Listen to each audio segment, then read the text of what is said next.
Hey everybody, and welcome back to Investing with Wesley. In today's episode, I want to talk to you about the short-term play that some people use to invest into the stock market. I mentioned this in a previous video of mine, but today I really want to dive a little deeper, and that is how to invest using the sector rotation strategy.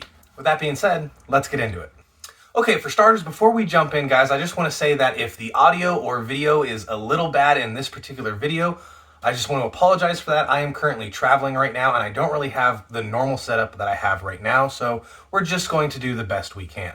Now, to get into it, what exactly is a sector rotation strategy? Well, the sector rotation strategy is basically what it sounds like. It is a strategy that people do where they invest into different sectors at different times of the business cycle to capitalize on as much growth as possible. Now, what exactly do I mean by that? Well, there is an economic cycle and then there is a market cycle. And the two are correlated but not always even. So you'll see graphs, and I'll put it up on screen, of the economic cycle going from depressions to recovery to a peak, all the way down to recessions and then back to a depression. It is a wave that goes up and down, and I'm sure you guys have seen it plenty of times before if you've ever done any research on the market itself. There is another cycle that is the stock market cycle, and it looks the exact same. Again, it's just a trough, a big wave to a peak, and then another trough. But when you put these two next to each other, they don't overlap and correlate perfectly, meaning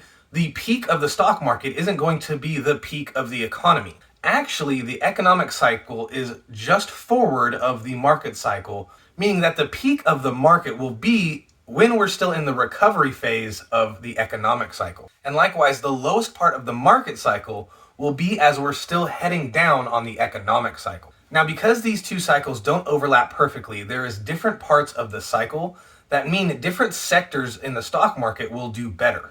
As an example, when the market is in a recovery, communication services and industrial sectors do the best. But when the market is at its peak, energy and materials then do its best. So because we understand that different business sectors will do better at different parts of the economic cycle, we can create this strategy, this short-term play of when to buy and sell and interchange and rotate between these sectors to always get the best possible gains. And really, that's the whole premise behind this strategy. The strategy entails you understand what part of the economic and business cycle we're in, and then to understand which sectors in that part of the cycle do its best, and then to rotate into them. Now, when I say this is a short-term play, this isn't like ultra short-term, meaning you're constantly rotating month to month and recycling after a year. That's not what I mean by this.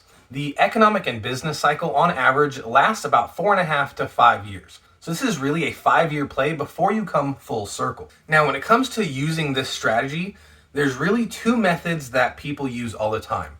There is the default strategy where you always invest in the best possible sector. And then there's also an inverse strategy where you invest in the worst possible sector at that time and then hold until it becomes the best sector. In a sense, people try and do this to always buy at the lowest and sell at the highest. But the other people that do the default strategy will willfully just buy even though it might not be the best possible price. Enjoy the growth for the couple months to a year that that particular sector has, and then rotate into the next. So the goal would always be to trail up when doing the default strategy, whereas the inverse strategy is always to buy at the absolute worst time for that particular market and then sell when it becomes the most profitable time for that market. Both of these strategies work perfectly well, but there's only one problem, and they both share the same problem. How good at you are recognizing what part of the market are we in, and how good are you at timing when to rotate. Because if you rotate too soon, you're going to see yourself lose possible profits from the current sector you're in. And if you rotate too late, you may miss all the gains that that next sector will have. Now, when it comes to understanding what part of the economic cycle we're in so that you can invest accordingly to do this strategy, you can do it one of two ways. You can do it the technical analyst way and look up the consumer confidence and look up different sectors and how they've been performing and try and pinpoint where you are on this map. Or you could do it the easy and somewhat lazy way of just Googling it and hoping that the answer you find is the most up-to-date and accurate answer. Now, I don't want to give you the technical answer and how to find all those answers yourself, at least not in this video, because that would make this video really long. So for now, I'm just going to give you the Google answer, and the Google answer leads me to Fidelity's website, and the Fidelity website says that we're in the recovery phase of the economic cycle. Now, I will tell you that before I did this video, I did my own research to determine where we are in the cycle, and I do agree with Fidelity that we are in a recovery. But I don't want to say that Fidelity's website is always going to be up to date and accurate, because who knows how often they really check and keep their stuff up to date. But at least right now, it's current and it's correct. So if we go back to the two cycles that I showed you before, and we see that we are in the recovery phase of the economic cycle, that means we're going to be roughly at the peak of the stock market cycle. During the peak of the market cycle, the two best sectors are, like I mentioned, energy and material. So if you were to do this strategy, then you would load up on ETFs that index those two sectors. So just a quick search, an overall broad index ETF for energy would be XLE, and for materials it would be XLB. So because we're at roughly the peak of the market cycle, you would want to rotate into those two ETFs or any other market sector ETF that you're comfortable with, and then hold there, enjoy the growth and enjoy the profits for however long it takes to have the market cycle move into the next phase. Now, because the economic cycle in a whole is usually 4.5 to 5 years, that roughly means that you're going to be moving your money and rotating usually every 6 months to a year. Now, there's only 4 stages of the economic and market cycle, so you'd think you'd only really be moving your money once a year. But because there's 11 different sectors in the market, some of them overlap between 2 different parts of the cycle. So you may want to move your money sooner out of energy and directly into healthcare, which would be the next best one.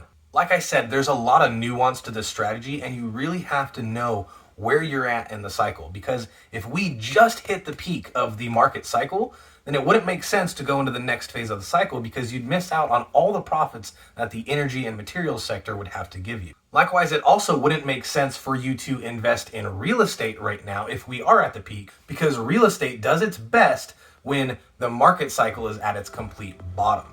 Now, I will say that I have done this strategy myself in the past, and I did see some really good success with it. In fact, if you just buy and hold the S&P 500, which is your overall market index, everyone knows gets average of 10% returns year after year. If you held that, you would see really good growth. I mean, an average of 10% is still really good. But if you did the sector rotation strategy properly and did it accurately, you would actually see even more growth and would always, in a sense, beat the market, because you're always investing in the section of the market that is its best. So instead of investing in everything and having a few winners carry the losses because of an overall market index, you could always be going from best to best to best to best to best and always riding the wave upward. So just to help you understand what I really mean by that, let's look at a chart, but comparing the two. So the orange line is you investing $10,000 into the S&P 500 way back in 2000. Now, if you invested $10,000 then, your current value would be around $400,000 today. But if you did the sector rotation model or the sector rotation strategy that I'm talking to you about today, investing the same $10,000 but just rotating it in and out of different sectors, it would be valued at almost $1 million today.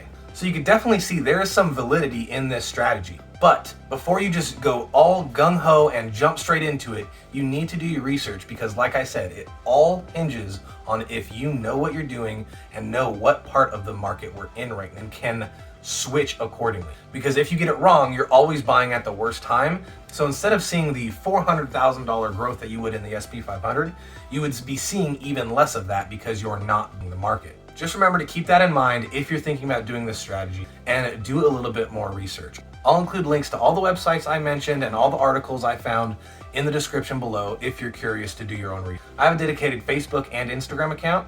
I don't post there too often, but I'm on there pretty much every day. So if you had any questions, comments, or just wanted something addressed, or even wanted to recommend a topic for a future video, feel free to reach out to me there, just because the YouTube comments can be full of scammers and it just gets unorganized and it's hard to read sometimes. Either way though, the choice is yours, and I'll see you in the next episode.